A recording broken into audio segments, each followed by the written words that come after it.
back at the Centrum in Worcester, Massachusetts. In Monster Truck competition, it'll be a pair of Fords and a pair of Chevys, determining their best representative to advance to a Chevy versus Ford Championship Dash. The first matchup will pit the Fomoco product. It'll be the first blood of Rob Bush from Woodstock, Illinois. The number 3 qualifier taking on the upset-minded Jim Kramer. Kramer unloaded on the number 1 qualifier. Fred Schaefer in the Barefoot Chevrolet in the first round and unloaded on him big, knocking him out with the truck that qualified number 5 in the field.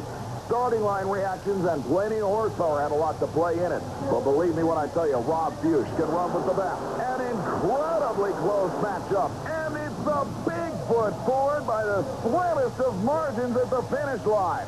An incredible race with Rob Bush giving it everything he had in the first blood Ford. He just fell short by a matter of feet at the finish.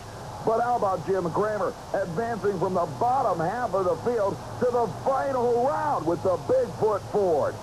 Incredible. This time around, the gravedigger of Dennis Anderson will meet up with the truck that finished number 2 in the world last year, Jack Wilman's Taurus Chevrolet.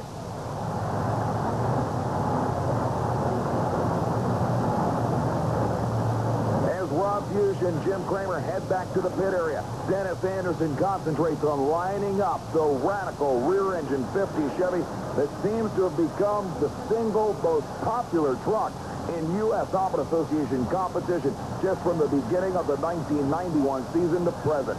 Even with the Taurus team doing so well in the Camel World Championship last year, Dennis Anderson is still the crowd's man to pull for.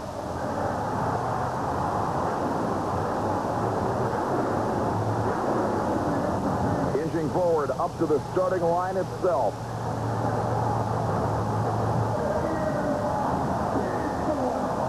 The graphics that have become world renowned shine on the side of the early model North Carolinian vehicle. Now the Taurus entry moves to the line. They are staged. The winner will take on Bigfoot here in Worcester.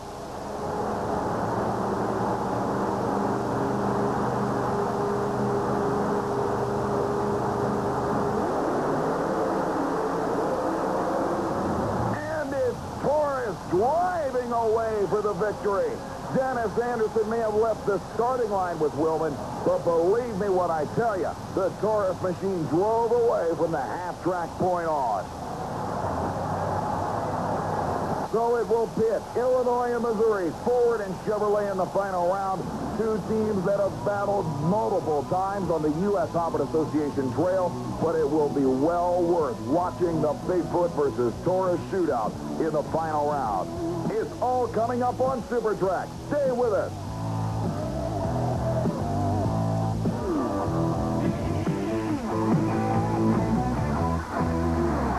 We're back at the Spectrum in Philadelphia with 2 more championship 2-wheel drive pulling machines yet to run on this 135-foot course.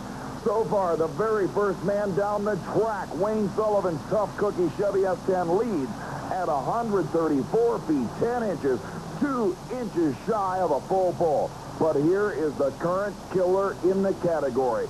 Wayne Rouse with his original bright yellow 1923 T-Roadster with supercharged Chrysler Hemi power. The next to last driver in this first round of competition. No one's made it to the finish line yet.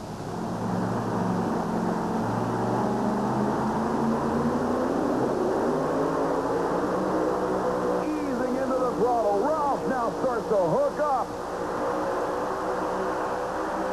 Incredible! He is right at the finish line. We'll wait for the official numbers, but it's gotta be within inches either way.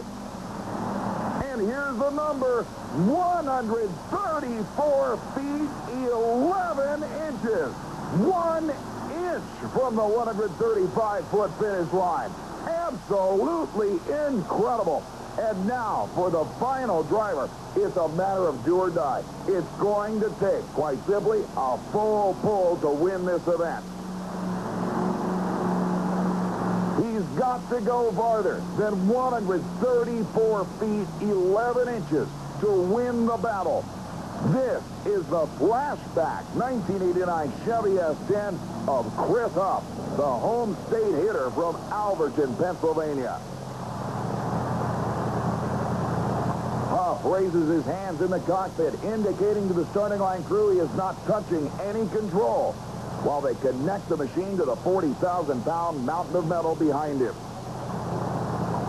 Remember, all measurements are taken from the front of the weight transfer machine, not the front of the vehicle. And right now, Huff has got to pull this sled 134 feet, 11 inches or more to win the event. The wheels come up, almost to the finish line. He's right on the line. We'll have to wait for the numbers on this one, and the crowd knows it's incredibly close. He had to beat 134 feet, 11 inches. Huff pulls 134 feet, 11 and a half inches.